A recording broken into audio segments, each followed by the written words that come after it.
what's happened.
Coach Ukwakhwa for wrapping our minds up as one to start this event. On the back of your guys' programs, you'll see our schedule of events. We're already a little behind, but that's to be expected. Next we're going to jump right in, and I wanted to ask Dahasadaze, are you in the room, to come on up and give a brief welcome.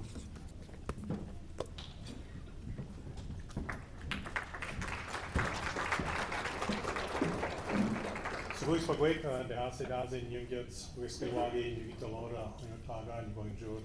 Greetings, everyone. Dahasa Hill, as mentioned, Chairman for Oneida Nation. Here to give you a brief welcome. So I'd first like to acknowledge my council members that are here tonight. I see Councilman Jennifer Webster and Treasurer Larry Barton.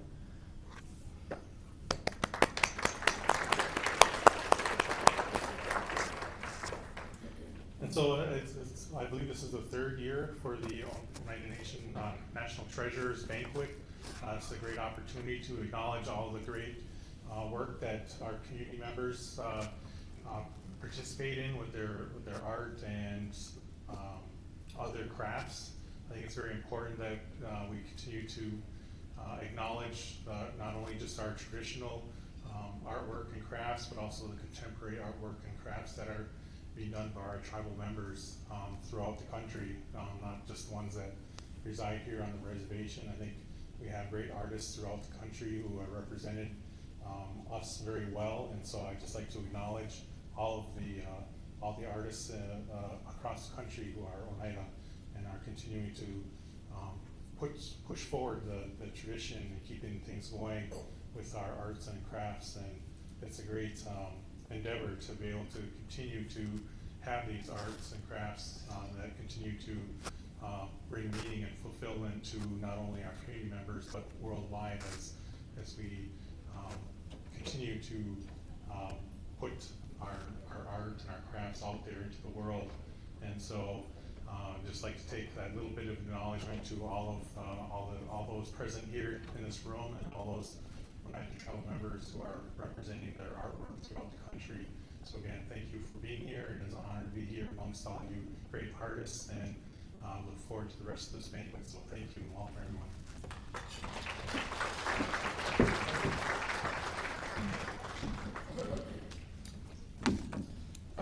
Go to Hasid. Annual National Treasures Banquet. Our first year, we welcomed our first inductees, posthumous awards to Brian Dockstader, Maria Hinton, and Rose Kerstetter. Three, absolute staples in our community that whose legacy is going to live on, and we hope to develop this program into a tool to recognize all these amazing artists, culture bearers, and people who are supporting our language efforts in our community. And last year, for our second one, we recognized Loretta Webster, Scott Hill, and Karen Ann Hoffman. Karen Ann Hoffman and Scott are both in attendance, as well as Stan Webster, who received the award on behalf of Loretta last year. So if we can just take a moment to recognize them.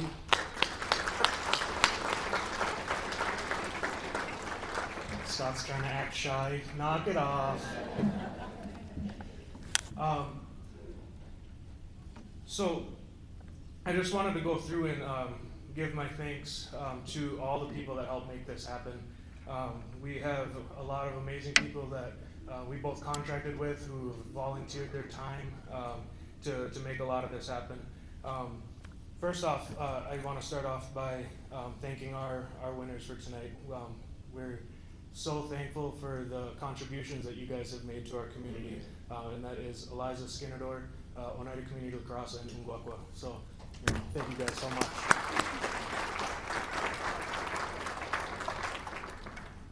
I also want to thank our cultural heritage staff and Oneida Arts Program staff. If you guys can raise your hand, stand around, give a twirl, something like that to let us know. You guys have been amazing in helping so much of this come and become a reality. Even to make these vases. I saw Willard chewing on that corn that's in that one. Willard, that's not the appetizer. It's coming. We'll get there. But thank you guys for helping make all of these beautiful centerpieces, for helping with registration and all the planning that goes into this. you know, it's so wonderful to see this event come together in the way that it has, considering how much hard work that we've witnessed in making this event happen today. I also want to thank our selection committee members. Not everyone could be here tonight, but if you are here from our selection committee, if you want to raise your hand and wave around. Thank you guys so much. Aside from actually becoming a national treasure, I think they have the hardest job of like sorting through all of the amazing applications that come through from the community. And I want to thank the community that's here too, because without you guys recognizing these artists and helping to submit these applications and getting us to this point, none of this would be possible. So the other, I'll read through the list of our selection committee members. It was Connor Castell, Eric Dockstader, Tricia Patton, Veronica Calderon, Eliza Skenandore, Leslie Dockstader, and Utley Galal McClester. So one more big round of applause for those guys. That is a hard job. I also want to thank Inward Bound and the Oneida Museum and Joss Matoxen for helping put together our awards that we're going to be gifting to all of our winners tonight. Lots of different art in there to really try and support our upcoming artists as well.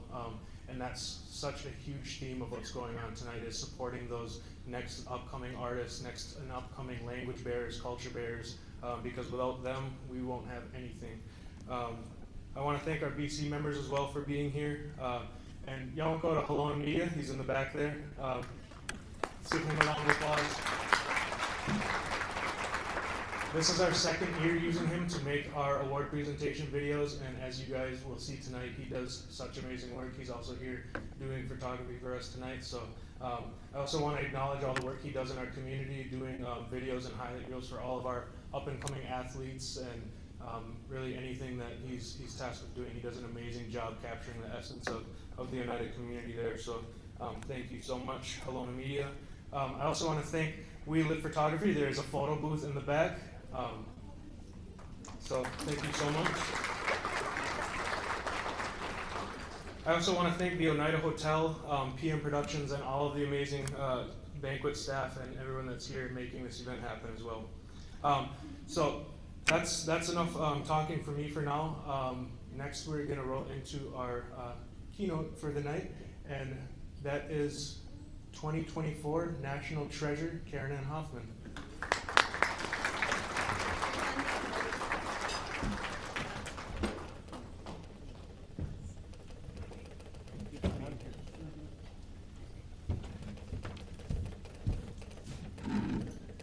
Well, this is a great evening.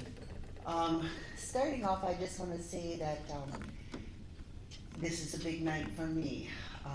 Had he lived, this would be me and my husband's 45th wedding anniversary, and had he lived, it would be my teacher's birthday. So if I could ask that we all hold them in their minds tonight, I would really appreciate that. Thanks a lot, guys. I also want to congratulate all the nominees and really congratulate all the people who this evening have been asked to step forward on behalf of our community. And on behalf of Scott and myself, who is an amazing artist and an inspiration to me, I want to say welcome, and I mean that most sincerely. You know, they say a long time ago, they say the bird people, they didn't have any clothes. And I don't know why, you know, I wasn't there, but that's just how it was. The bird people, they didn't have clothes, feathers. And so they say the bird people, they would be flying around and they'd look down and they'd be like, oh, look at like Gunji, you know, they're swimming in the rivers. They got those beautiful silver clothes and their sequins, they just shine so beautiful. And the bird people would be like, oh man, I wish we had clothes, but they didn't. And it's not that the bird people were jealous. They weren't jealous, they were happy, you know, for the fishes and everything, that they had those beautiful clothes, but you know, they wished, and they say that the bird people, they would fly around and they'd look down and they'd say, oh golly, look at that black coat, look at those gloves with those amazing fingertips, oh golly, he looks so good. And the bird people would wish that they had clothes, but they just didn't. And they say that the bird people, they would fly around, and even when they passed over like Pasos, they would be like, oh, look how good they look in their brown clothes, and look at how they are with their fancy tailcoats of white. Oh, they look so good in those men deer with their headgear. Oh, the birds were so happy for those people, how good they looked, but still, you know, the birds, they wished they had their own clothes, and even when they flew over the Ungwe, and they looked and they would see, you know, even the most ordinary of all the living things look really good in their beautiful clothes. And so the bird people, they thought about that, and they wished they had clothes, but they just didn't. And like, I don't know if you know, but they used to gather at Council Rock up at Lake Otsego, and they would talk about these things, and they say that, you know, one time they were at that Council Rock, and they were chirping about this and chipping about that and squawking about the other thing and talking about how they wish they had clothes. And one of the birds, they're like, you know, I know what we should do. We should totally send one of our people up through that hole in the sky, and we should just ask. And all the bird people, they thought, that is a fabulous idea. So they twittered and they squawked and they cheeped and they chirped, and they decided, yes, let's do that. Let's send somebody up through that hole in the sky, and let's just ask if we can't have some clothes. And so then the question becomes who to send. And now, not everybody agrees about this, but some people think about eagles, and they think about eagles as a leadership kind of a symbol. And those bird people did too back then. And so they said, you know, to Panache, they're like, could you go? And the eagle said, you know, no. If I really am in a leadership role for all of us bird people, then my responsibility is to stay here and tend to my duties. And so I can't just go flying off. I'm gonna have to stay here. I just don't have what you need to get this job done. And the bird people, they thought, well, that makes sense. That makes sense. But who should we send? And you know, they went through all the lists, and they see that Blue Jay came up, and he was squawking up. He's like, I can do it. You know how Blue Jays are like, oh, send me. And all the bird people were like, you know, thank you. You have a lot of really good qualities and all of that, but, you know, we're afraid you might be a little, you know, enthusiastic. And you know, when you ask for a big thing, you know, you got to do it in the right way, and you got many fine qualities, but maybe not the right skills for this job. And so Blue Jay, he understood that, and they say that, like, Hummingbird came up, and Hummingbird's like, you know, I could do this job. I would do this for the people.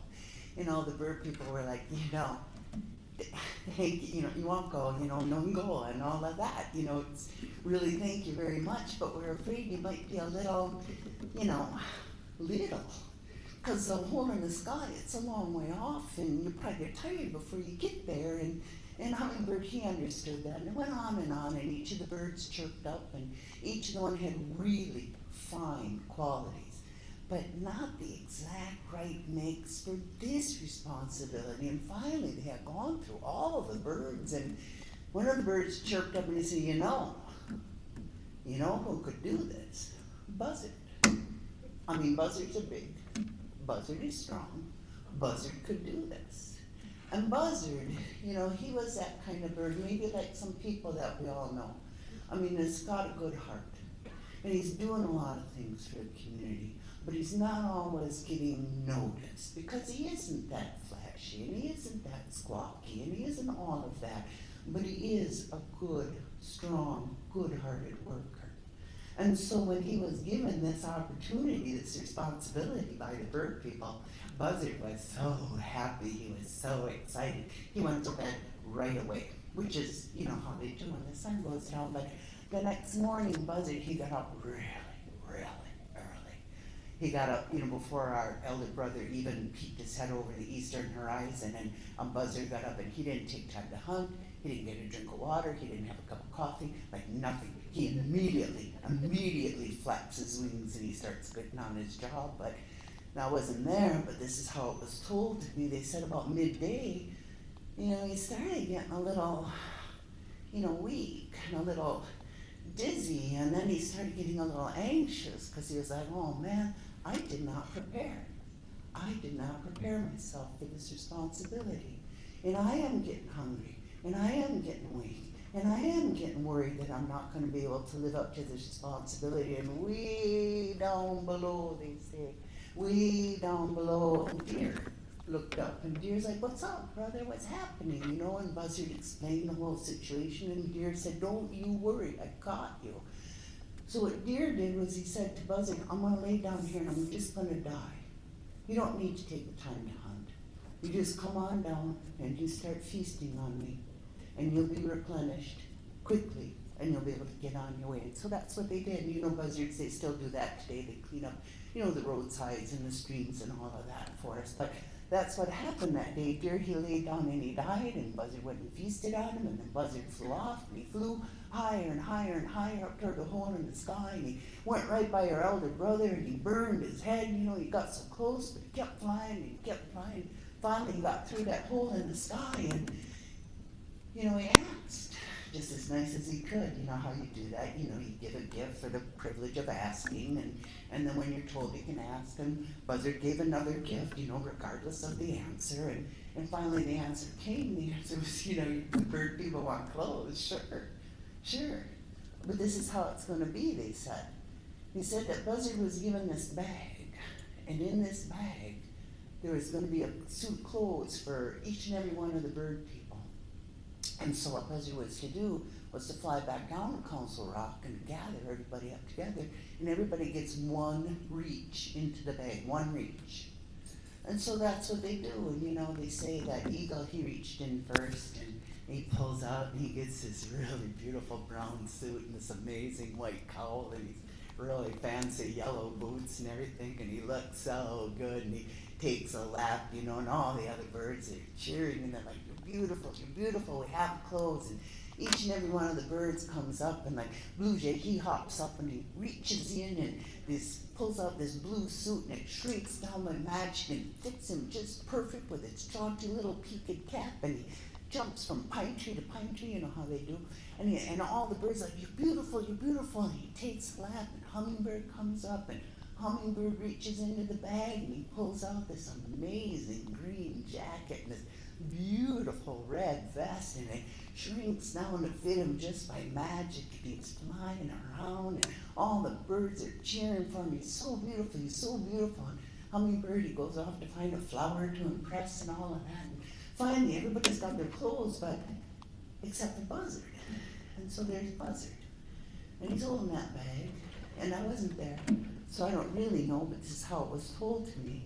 They say that Buzzard reached into that bag and must have run out of magic, or there was a hole in the bottom or something, I don't know, but when he pulled out that suit, it was just like brown.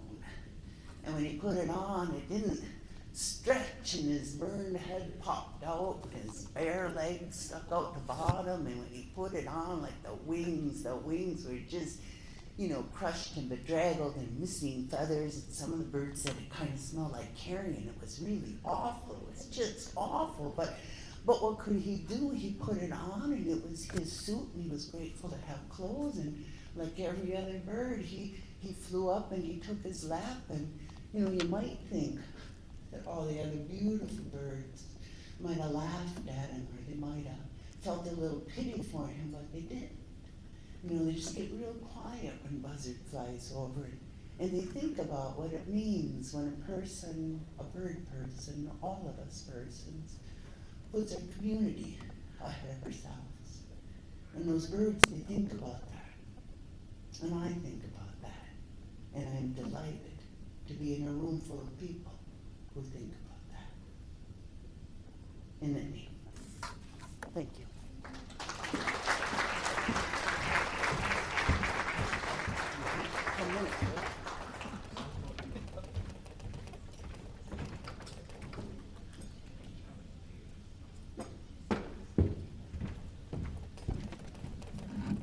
Don't go, Karen, and I always love and appreciate listening to you speak.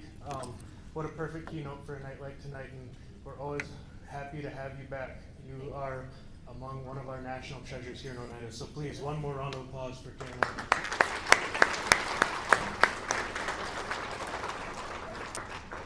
Are Are you guys getting hungry yet? Good thing there's one more thing on the agenda first. Steve, quit stealing tomatoes from Tony, all right? There's only so many on each plate, okay?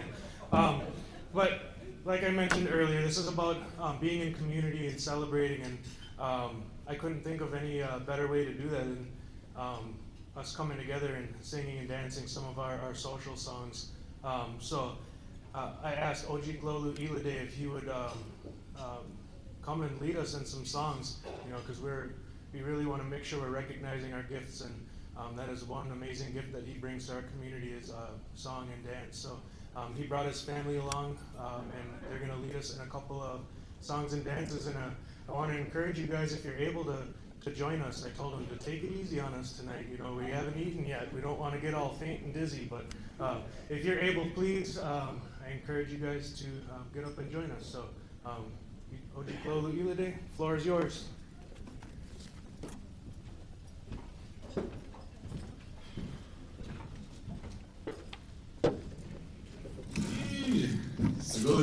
Hello, everybody.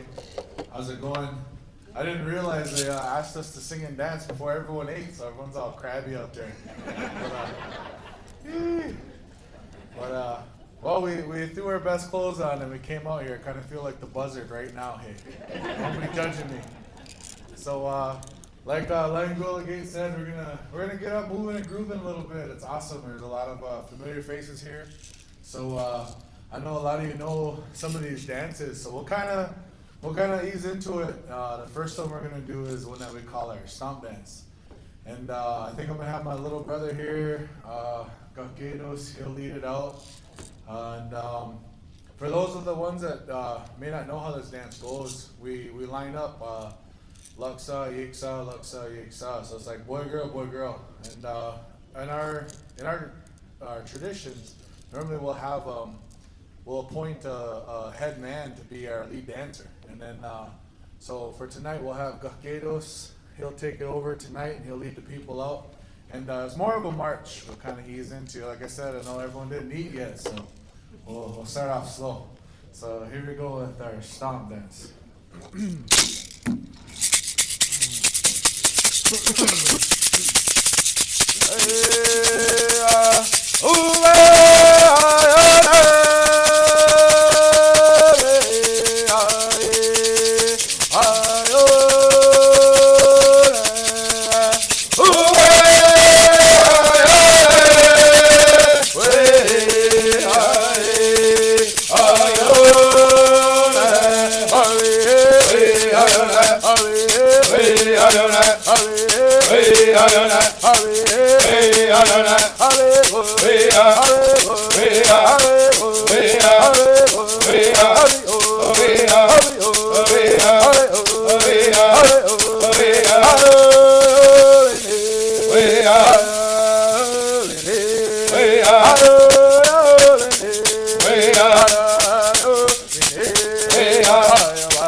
Hey,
Yeah, that's why we did that dance before we started eating. Everyone had the meat sweats in that corner, circling up.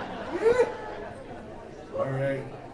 So one more dance we're gonna do here before we start getting into the rest of this program here. And this next one is what we call Ukwakhwa. And to our people, we use this dance a lot of times when either we welcome in other people into our community or even amongst our own to strengthen that relationship amongst each other as friends. So primarily, it was always done amongst, we'd have our Swaskal Hagete and our Gunatuizade, our men and our women. And customarily, the women would go and they would pick a partner to dance with. They would go select a man to come and dance this dance. And how it was done was there would be, the men would be on the inside and the women would be on the outside of the line, standing to the right of the men.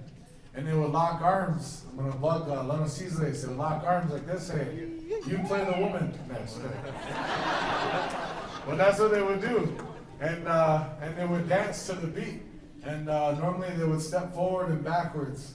And then they get real tricky. And they would proceed forward as they're doing that. And then in the middle of the song, they would face each other. And if you're doing it right, hey, if you're on beat, you and your partner, you know, you'll be stepping. When you're stepping with your right and they're stepping with their right, you shouldn't be stepping on each other's shoes here. So, without further ado, I'm gonna see if we get Gate Leo, how is the Ukwakhwa with Gatos. And we'll have these two lead it out.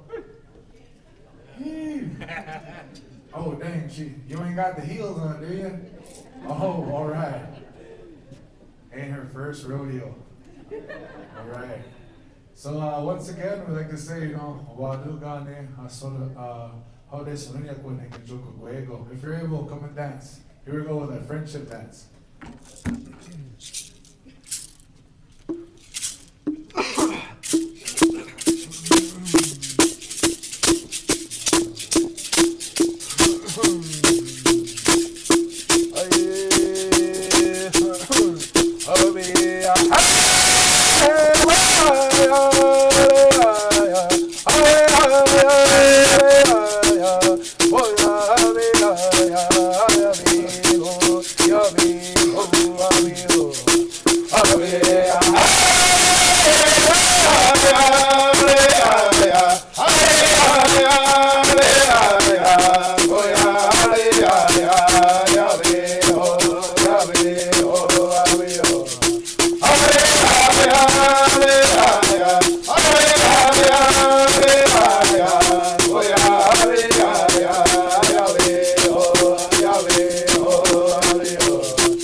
Oh yeah,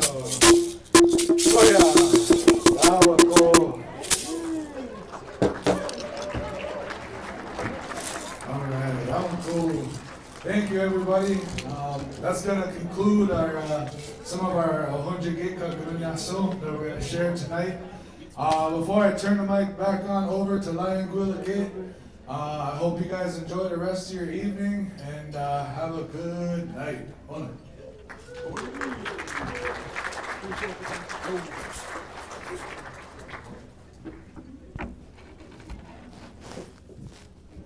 You guys think you earned it now? I just got word John Brenninger's in the house, and he did give us permission to eat now. So thank you, John. We're gonna serve the meal just about right now, and I just want to make note of a couple of things. Please go up and see some of our artist tables. Every organization that was recognized tonight has a table showcasing some of their stuff. I think Ukwakhwa even has some gifts up there, if I'm not mistaken, when I walked by. And I do just want to note that for Eliza Skenandore's table, please no photography of that showcase right now, because that is a exclusive view for a project that she's working on. So enjoy that exclusive view, but please no photography. We're also going to get our playlist rolling again. I just want to thank everyone who helped put that together, but our playlist is all Indigenous artists. So there is a slide where you can save that playlist. It is on Spotify. So enjoy your food. We'll get started once everyone gets some chew time in.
We're gonna get rolling in just a couple minutes, so get your pictures taken, and then start coming back to the seats, and we'll get rolling with our awards presentation momentarily.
Alrighty, ladies and gentlemen, we are going to roll right into the moment that we've all been waiting for, our awards presentation.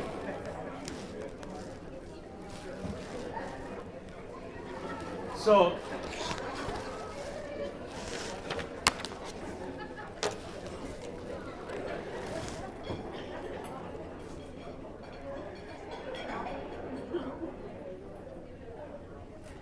All right, so our first National Treasure inductee of the night is Eliza Skenandore. Yep.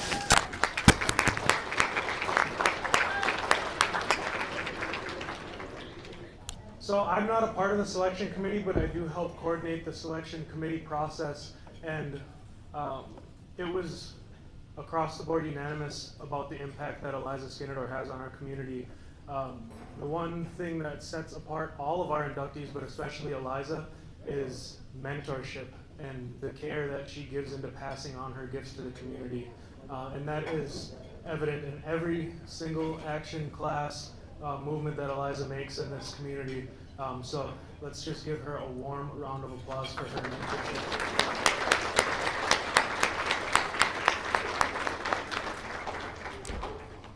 Those seventh generation teachings have to do with our culture, our ways, and everything that we do.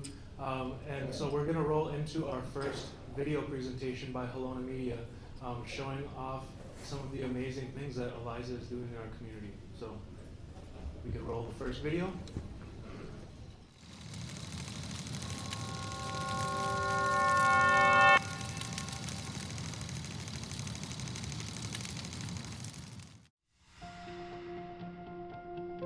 Saguli Yuntia das Nolets Neongets Oniotega Nii Wagahogitoloro. My English name is Eliza Skenandore. I am Oneida Nation of the Wolf Clan. I grew up in the Oneida community. We lived in the Green Earth Mobile Home Court until I was about 9 years old. And I attended the tribal school from kindergarten to 12th grade. And so that really contributes to my art because I grew up in our culture, which not everyone has that ability to do. And so that I feel like that really shaped me because at tribal school we have culture class, language class, our Iroquois music teachings. And so all of that really built me as a person, but also contributes to my art. My biggest role model was my dad. He taught me how to treat people and to be taught me not only just how to treat people, but also to stand up for who we are. And so he was definitely like my biggest role model and still is to this day, even after him passing. And then also the teachers at tribal school, because they were like family. Like some of the teachers we had in grade school, but we would also have them at high school. And so you have this relationship with your teachers through kindergarten through 12th grade, and those really were like my biggest role models. As an adult, like my biggest mentors were the staff at the museum. I had an internship program at the time, and Rita Laura really supported my art and my journey. That was the first time I thought of doing this like as an art, like doing raised beadwork as an art. And she gave me opportunities to teach and grow. Sarah Summers taught me about our art and the collection off-site, and taught me the importance of always doing your best work. And then Josh and David also worked there at the time, and they taught me so much about our culture and history. It really shaped me who I am as that internship program. So I'm so thankful for the tribe for doing that, because I was going to school for animation and wanted to work at Pixar. And so I would have been telling other people's stories. And because of that internship, I'm now teaching others and sharing our story. So the museum staff they were a huge way of shaping my journey to becoming the artist I am today. To me, it's this huge honor to be receiving this award. I feel like not only is it an honor, but it's also a huge responsibility. I feel like it's this commitment to continue to learn and to teach and share our culture with others, and be able to make opportunities for others to grow and learn our culture, and making a space for our future generations to take care of our culture. For any Oneida artist, but any Native artist in general, really, just never give up. That's something that I want to make sure that all artists feel is that they shouldn't give up and that they should celebrate everything that they do, because everything they create, it's proof that we're still here, that we're still carrying our ways. And then just also, you know, everything that we do should be celebrated. And it also gives us that opportunity to celebrate in a way that is healing. My art is a way for us to continually have a place to tell our stories. I feel like that's what I try to do with my art, is really showcase our cultural ways, even our language, even though it's like mostly beadwork that I do, but I love doing a story within my pieces. And not only for right now, but I want my art to someday be an inspiration for others even after I'm gone. Like the art that was in the museum collection when I was an intern, I'm hoping that someday my art will be the inspiration for future generations to learn about their culture and find out who they are and take that step in sharing our culture with others. Pass on my gifts through teaching. So I feel like the biggest part of how I pass on my gifts is through like workshops. It's even like setting up at vendor tables and people asking me how do I create these things or who the Oneida are, and people ask like how do I get started. My last vendoring event, someone asked me how do I find events to vend at, and so just a way for me to give back is always sharing what I learn and not like keeping like our culture gatekeeped, because there's so much trauma that goes with that, with our culture and sharing it. And so getting past those trauma hurdles, that we have to keep our culture within us and within our families and share it outside, and so that others in the community have the same opportunities that we did.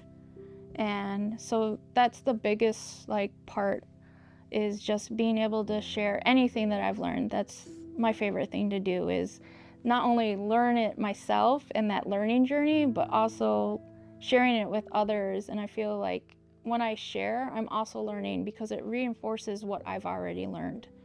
And it teaches me in a way of what resources are missing in our community. And so not only does it teach me how do we bridge our culture to other community members, but also what other resources do we need in our community so that our culture can be shared more widely. My biggest goal right now is to someday have a solo exhibit. So one thing that I've done in the past are adding these little pieces to community exhibits, but I've never done a solo exhibit where you walk in those doors and it's just all my creations and my pieces. And so that's a big goal of mine, is to someday have that solo exhibit, and I feel like, oh, I made it as an artist now. But also another goal of mine is I'm working on a children's story, and I want to publish a book, and I'm really close to that. I'm working with a publisher right now, and so hopefully someday on the bookshelves in many Oneida families will be the story that I've written, which will be really exciting.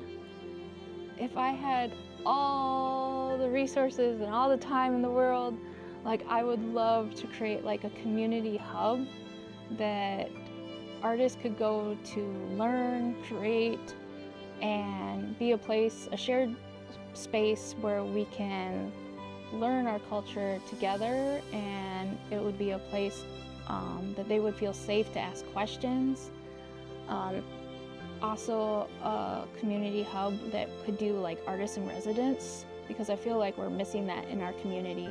A lot of times we have to do these artists in residence outside our community or travel states over where I feel like that's something that we could do here in our community for our tribal members, our tribal citizens, and I feel like that would be just amazing. So that would like win the lottery, you know I'm building that. Ladies and gentlemen, Eliza Skenandore, the first 2025 National Treasure inductee. Come on up.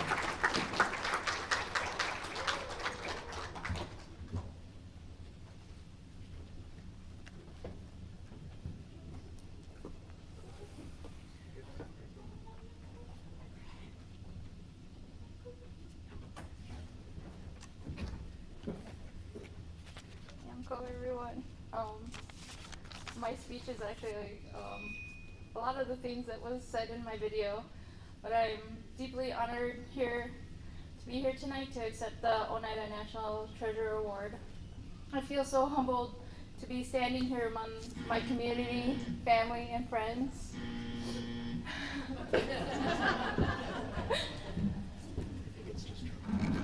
It's mad. When I think back to my journey, I see so many people who have shaped me of who I am. My father, the late Peter Pelkey, who taught me to love our people and stand up for our rights. My teachers at tribal school who are like family and always encouraged me to keep learning. And then my mentors at the Oneida Museum, Sarah, Rita, Arlie, Josh, and David, guided me as when I was a young intern and opened my eyes to the importance of preserving our stories and our art. And without the support of my community, I would not be here today. I also want to thank my husband, Sean, and my son, Howie. They're my greatest support system, whether they're helping me at markets or traveling with me to cultural presentations and encouraging me every step of the way. We do everything together. I can't imagine being here today without them. And Howie is my inspiration to keep learning, growing, and sharing, and making sure that our future generations will just get stronger and stronger with our culture and our language. I also want to thank my cousin Shelby Sievers, who wrote the most beautiful letter of support and trusted me to be her mentor in raised beadwork. And also my friend, my sister, Stephanie Stevens.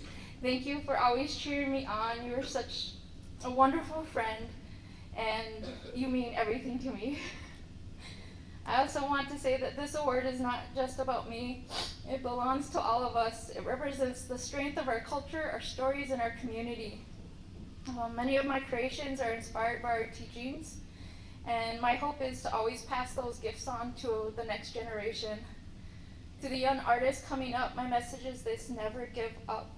Be proud of where you are and where you come from, and celebrate everything you create.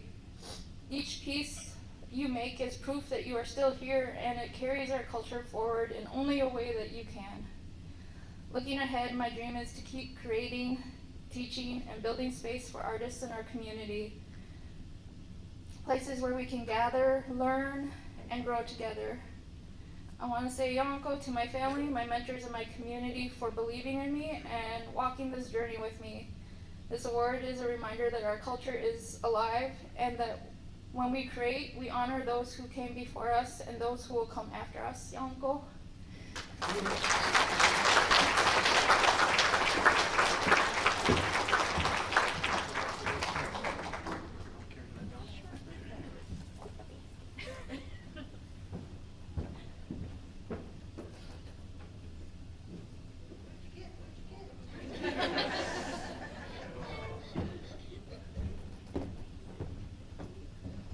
Shelby, quit kind of trying to dibs things out of her basket already. She didn't even set it down yet. Come on. So, again, please, one more giant round of applause for Eliza.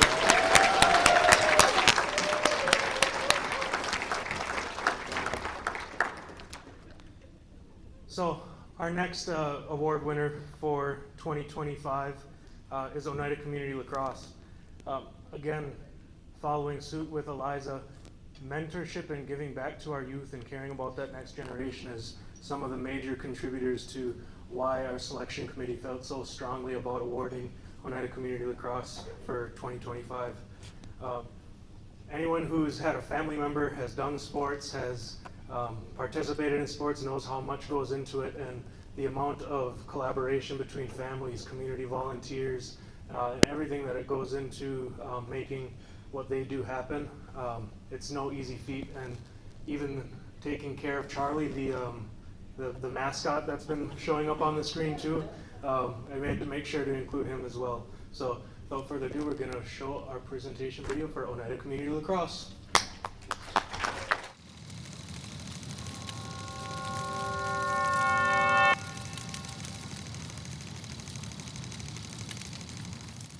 Salakwa ni Yungets, Ono Tiaga ni Wagunjot, Wageskle Waget ni Wagitalo da Gaiga. My name's Kurt Summers, here from Oneida, Wisconsin, and my Indian name is Salakwa, and I belong to the Bear Clan. Our program is basically a grassroots program. And I guess what I mean by that is that when we started this program itself with the youth, we didn't have enough numbers to like spread the age groups up. We have U8s through U14s today, and when we first started, we had enough for a U13. And on that team, we probably had, I would say, 5 that actually was 13 years old, and then the rest were like 10, 12, 11-year-olds. So when we started the program, we just wanted to get kids to get familiar with a little bit of history and to get to know where the game of lacrosse came from and what that connection was, for our community and our people here in Oneida. The popularity of the game now versus back in the mid-90s, it really picked up speed early 2000s. So 14 years ago, that's where I decided to take over the high school team. And at that time, even the game had grown quite a bit. And so from that time on, when I took the program over at a high school, I started our community youth lacrosse program at the same time. Because I needed to see, or we needed to see at the high school level where we weren't getting these guys that wanted to play lacrosse and didn't have no skills. I mean, they were naturally talented, but they didn't have no experience. And so that's where our youth lacrosse program had come about. And we wanted to get those younger kids with sticks in their hands and get them games. And so by the time they hit the high school level, they were seasoned. And, so we didn't have to, teach high schoolers all the fundamentals. So by the time that our youth came through our youth program, they had all the fundamentals down. And so we were just able then to go right into the, X's and O's of lacrosse. And so, so now up to this point, this day and time, here in 2025, we've had a number of high school kids graduate from high school and then go on into college and play, at the highest level on a college level, a national level. So, and through that time also, we've had, we got a couple more kids going through, there's a tournament called the Broding Cup, and it's usually the Haudenosaunee, Team Canada, and Team USA. And they have 2 age groups. I think it's the U16s and U19s. and they just have like a little tournament between those three teams. And so we were fortunate enough to have a lot of our players play at the national level now. And so I think it's been since 2018 that we were able to actually provide players for our Haudenosaunee, for the Haudenosaunee team. And so that in itself right there has been a really one of our success stories for our kids to have that opportunity to even play at a national level. My name is Jameson Quiver and I'm from the Oneida Nation. So what I have to say about community lacrosse is that it really influenced how I play now. It's a really family-oriented type of organization. A lot of the parents are really involved. We know the kids. I played with my teammates for about 10 years now. And so we have a lot of trust in each other, and it really it helps because now whenever I play with whoever I want to play with, I have a lot of trust, you know what I mean? Or even just reconnecting with them and playing on them with like a club team. Like I played with the Haudenosaunee Nationals. I got to play with 2 of my old teammates again. And it was pretty awesome because I knew I could trust them. I knew their ability.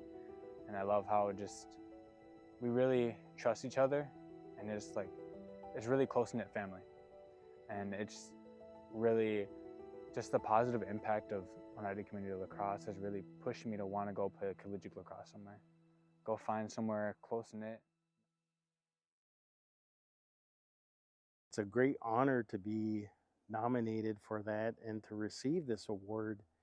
And what it means is that, like, for our program, for the amount of work that we've done in the past 14 years and being recognized for it, for one, it makes me proud.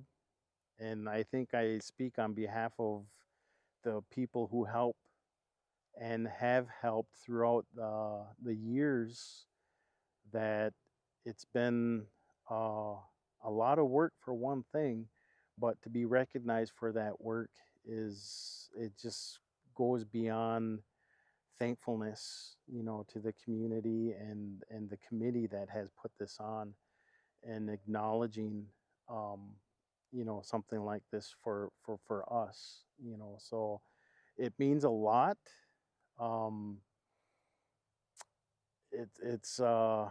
There's so many things to be thankful for, but being recognized for that is something very special for us.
Ladies and gentlemen, on behalf of Oneida Community Lacrosse, Ukwakhwa will be accepting this award.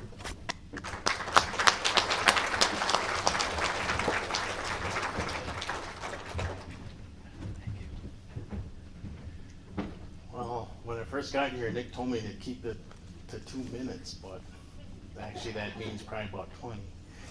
So, but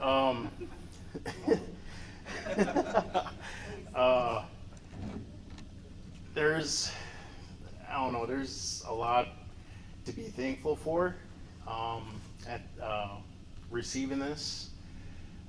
We want to thank Eliza Skenandore for nominating us, and yes, thank you, Ray. it's a big acknowledgement for our program to receive this award. It just feels really good to know that our work that we've done in the past few years, 14 years or so, that we're being seen, and not just the program, but our kids. Our kids are being seen, and that the work that they put in and their families put in throughout the years, and the commitment that it takes for them. The travel, the money that it takes to do the travel, the money for the equipment, and we all know that has a lot of cost to it. But the main thing with our kids and teaching them the history of the game and where it came from.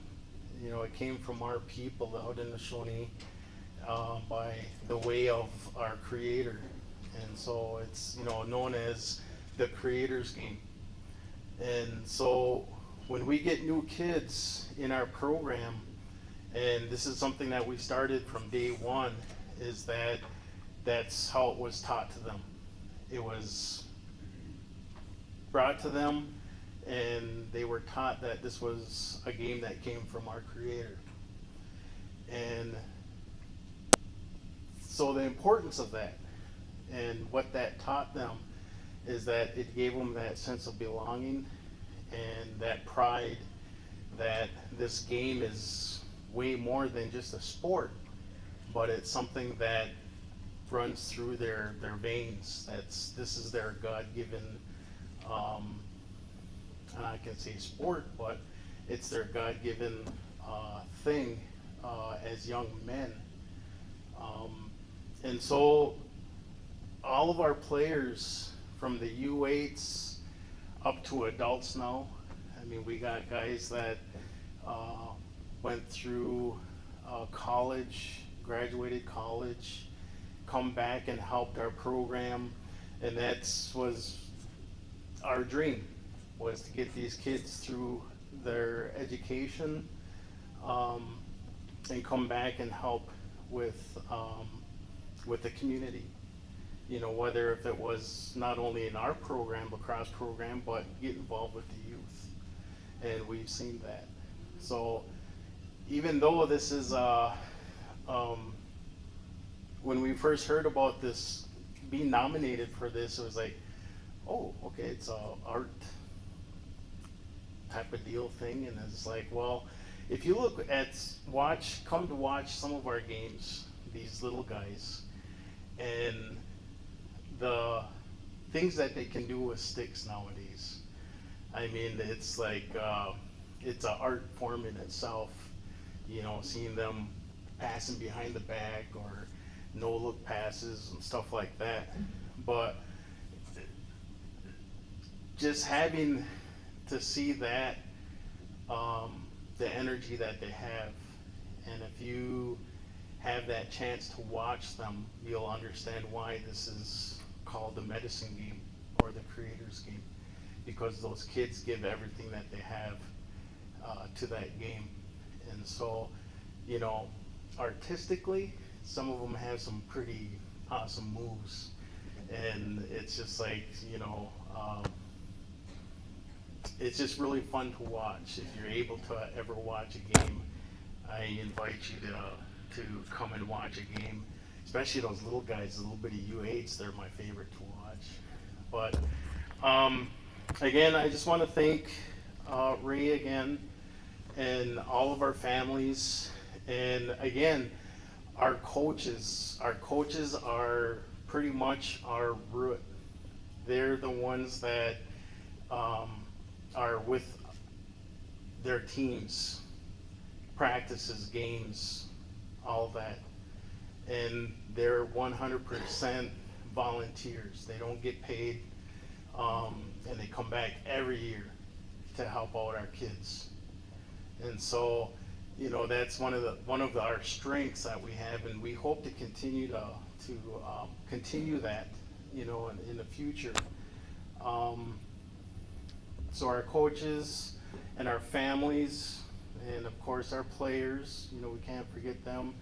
And lastly though, these past few years, because I coached high school and then trying to be involved with the youth program, my wife has kind of taken over that part where she does all the behind the scenes stuff. So it's a stressful position that she has every year. And it's just, there was times where I was like, okay, let's give this up. We're done. But she was like, really? You're gonna do that? There's only, what, 2 months out of the year that we have to do this? And she goes, you better go to a game. Go to a game and watch those kids. So I went, I forgot where it was, but we went to a game. It's cold out, of course, early spring. And the first team that I seen was the U8s. And watching those little guys out there, you know, banging for the ground balls and whatnot. They're flying all over the place, and they're not even close to being in the scrum, and they're falling over and getting up and helping the other team up. And, you know, it's that the sportsmanship at that age is really awesome. But again, as I'm walking through where the parents are, you know, I get stopped by the parents, and they're so excited, and they're just like, you know, this is so awesome. You know, our community needs this.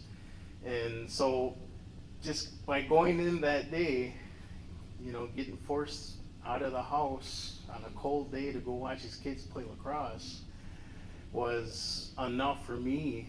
And even this past year, even to see our kids play and what it means for them.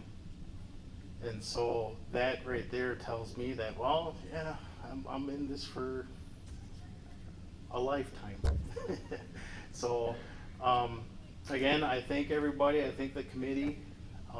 It's been real awesome. And hopefully soon we'll be turning out some wooden lacrosse sticks. So I already got that started. And if we were able to start something like that, where we can give kids, when they graduate from high school, a wooden lacrosse stick. So it's just another thing that hopefully we can continue on, and our numbers get bigger every year. So again, I just want to thank everybody, thank my wife again for her hard work. It is a lot of work, so I always get my butt kicked too by her if I'm not doing anything. But anyways, I just thank everybody for tonight and all the other nominees still. So thank you.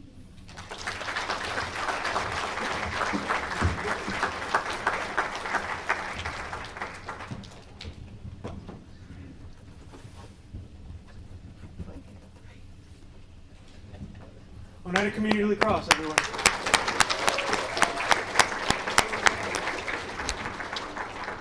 He said in Oneida 2 minutes. And I can also confirm that Cindy said the award money is not going to go to people's windshield repairs who parked behind the goal at Gilbert Hill. So don't ask anymore. I'm just reading, I'm just the messenger, so I don't know. So thank you to you guys. It's art, it's cultural preservation, it's, carrying on these traditions for the next generation. So the community thanks you guys for what you do, all of you. So our final award recipient of the night is an organization that I've had the pleasure of working closely with multiple occasions with so many of their awesome programming. They've invited me and the whole community into their home. They've taken risks on behalf of cultural preservation, and they continue to put on programming that brings us closer as a community. It asserts our sovereignty, and sometimes you get chased by a scarecrow if you were at their place last night. So without further ado, we're going to roll into the video for Ukwakhwa.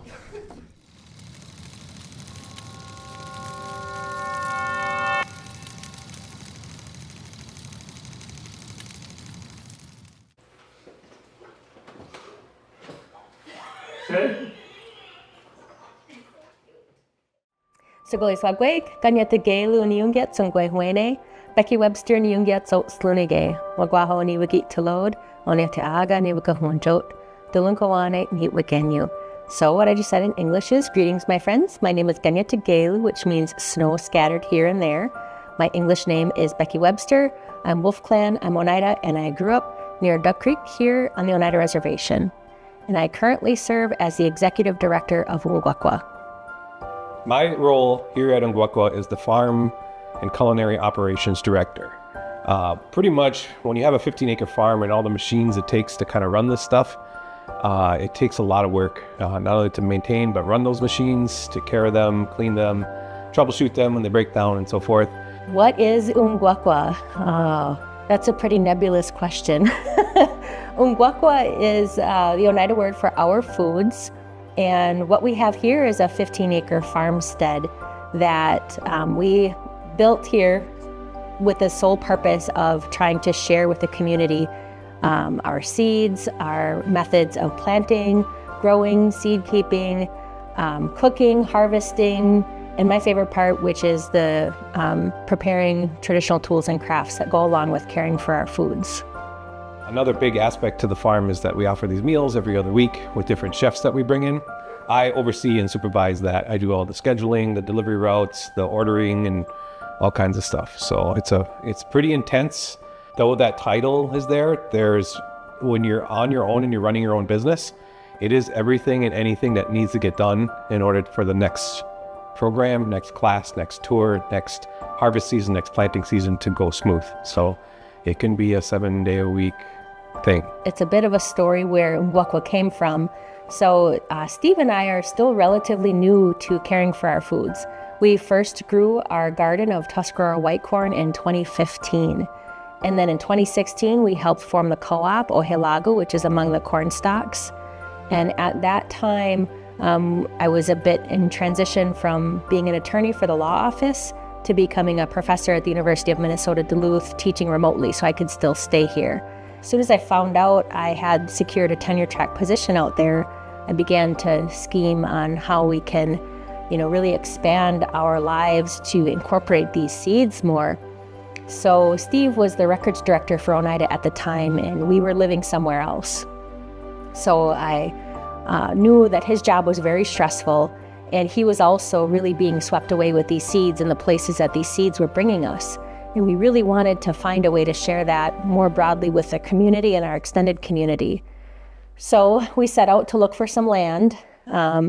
We knew that there wasn't really a whole lot of land for sale because we wanted, between 10 and 15 acres of land.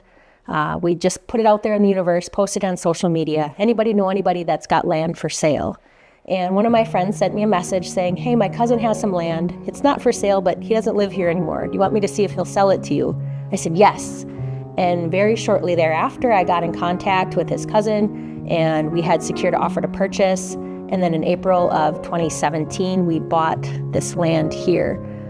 We went to Leander Danforth and Oneida Faithkeeper with our plans for this property to create a space for people to come and learn. And he gave us the name Ukwakhwa Jitnuni Ugayaya Toslu. It means our foods, where we plant things. And everything just kind of fell into place from there. We built the house, we built all of the things here to be able to create a space to welcome the community and to learn.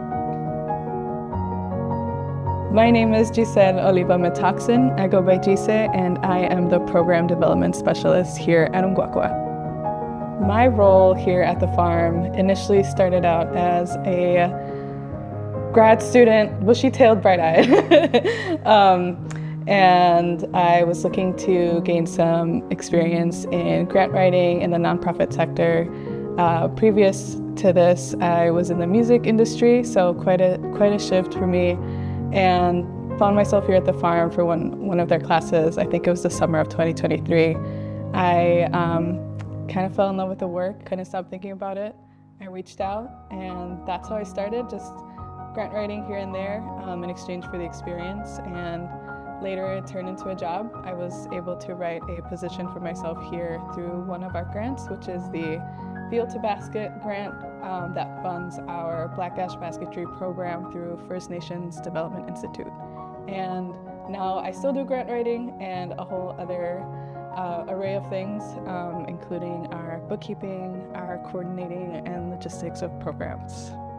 Well, my message to people up and coming who are trying to do, similar things, whether it be, people doing things with the culture, people doing things like us, like with the farmers, artists, and whatnot. The biggest magic, our secret sauce, I would call it, would be to just don't overthink it and just start. A lot of times, from my own past life, working in the business committee, working for our Oneida Nation, a lot of emphasis was put on these like amazing plans, and it was like there's people who went to school to make plans and critique plans, and the plans are just perfect and so forth. And sometimes that can kind of get in its own way. And when you kind of come at it with the mindset that it's okay to fail, it's okay because that's not really a failure, you're learning. If you come at it with the mindset that, this is going to be awkward, it's going to be embarrassing, I'm going to screw up, I'm going to drop the ball a couple times here. If you go into that with that mindset, it really helps you get out of your own way. It helps you quickly build trust, not only in yourself and your abilities, but also in the people around you. Sometimes your ideas might seem kind of harebrained and like nobody's really going to go for that. Who's going to come out to Laneby Road and check out a farm, in the middle of nowhere? So, and that self-doubt can kind of be managed through little bitty wins. And so again, like starting just with a garden in your background, starting by awkwardly going to a language class when you can, some of that stuff can build up momentum. And if you kind of keep at it, you'd be amazed at like how fast and how far you can go with that. I think our greatest accomplishments here are just the number of people that we welcome to this space and that we're sharing what we're learning with them, and they can take a piece of that with them. And I think all of us collectively are helping to put those pieces back together of the information that our ancestors had known, just as part of their daily lives, that we are now trying to reassemble that. To be recognized in this way and being a recipient of the National Treasures Award, it's always validating of the work that we're doing. For Becky and Steve, I think, I came onto this work almost 2 years ago now, and I was just, very impressed and felt very called to this work and felt like I needed to do my part in helping them. And I keep learning more and more about all the work, all the hours, all the blood, sweat, and tears they've put into this. So I know for them, it's never about the recognition, the awards, even the funding. They're doing this because they love it. And at the end of the day, they're two nerds who love asking questions and figuring out how things work. And that's a big reason why they're so successful. They're relentless in figuring out answers and then sharing that with the community. So I think it's validating, but it's also just, I think it's a long time coming for them to get, seen in this way. And the community knows, they know once you step into this property and you experience one of our classes, it feels different here. So this is just kind of a culmination of what we've done so far.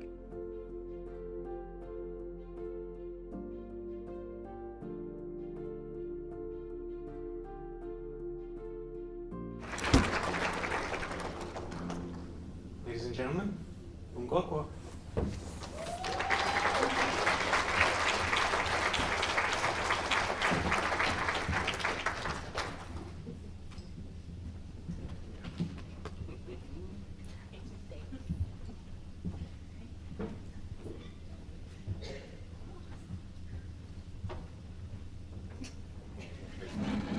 All right, so we had this big discussion about who was gonna talk. Steve said he was gonna talk, and then we're like talking, like, no, I'm not talking, I'm not saying anything. So much we came not prepared, but this is Team Send It, so we're just gonna full send. Like what was talked about in the video is we're really just feeding off of the energy from our community. And if we were to create a list of everybody to thank, it would take up more than our 2 minutes that we have allocated. There is a huge crowd over here. of our family and our supporters and our board members. And I just can't thank them enough for their support for, following our ideas. And we had put an idea out there and they just say, yes, we will do it. And there's literally not enough space on this stage to welcome all of the people that have made this happen, because damn it, I wasn't gonna be able to finish, and I'm looking at Laura, and because she is actually the person that gave us the seeds for our very first year in 2015, so thank you.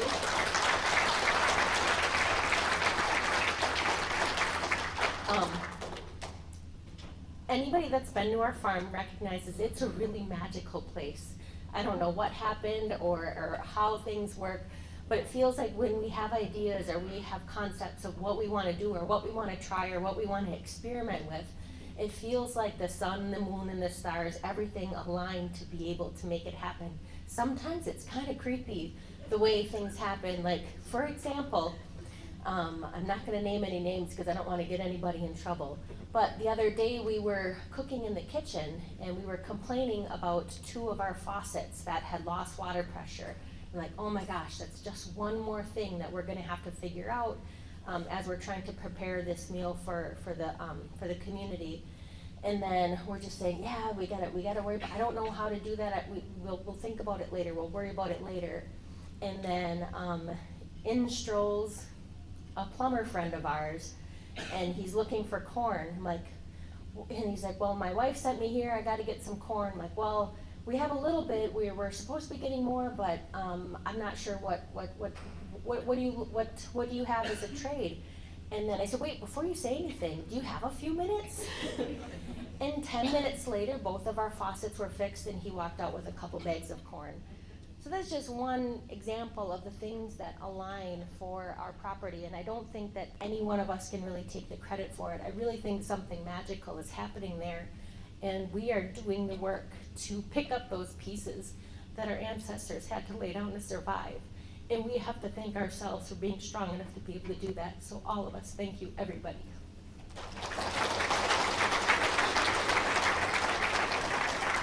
I'm actually really terrified of public speaking, so I'll keep this short. So I wanted to thank a couple different layers of people.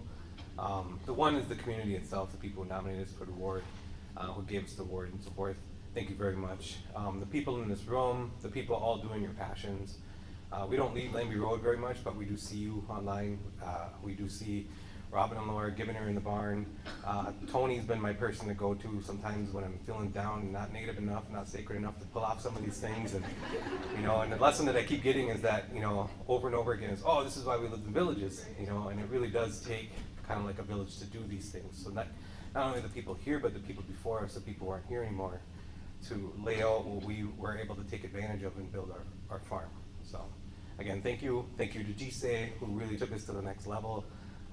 I was quickly becoming an accountant, and I didn't like that. I wanted to be a farmer, so she really made this farming challenge doable. So big shout out to Gise. So.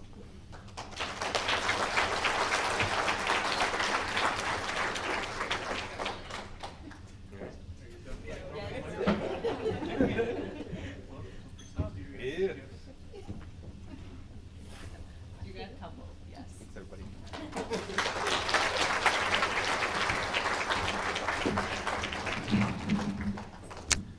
Let's give one giant round of applause to Ukwakhwa, Eliza Skenandore, Oneida Community Lacrosse.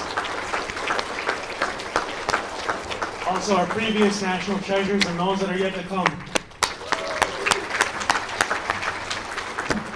And thank you all for coming out tonight, but before you go, there's one more thing. These beautiful centerpieces that are at all of our tables were made by cultural heritage staff over the past couple weeks. And under one chair per table, you'll find a pink heart. If your chair has a pink heart under it, it is yours to take. And if it's at one of the empty chairs, whoever grabs it first.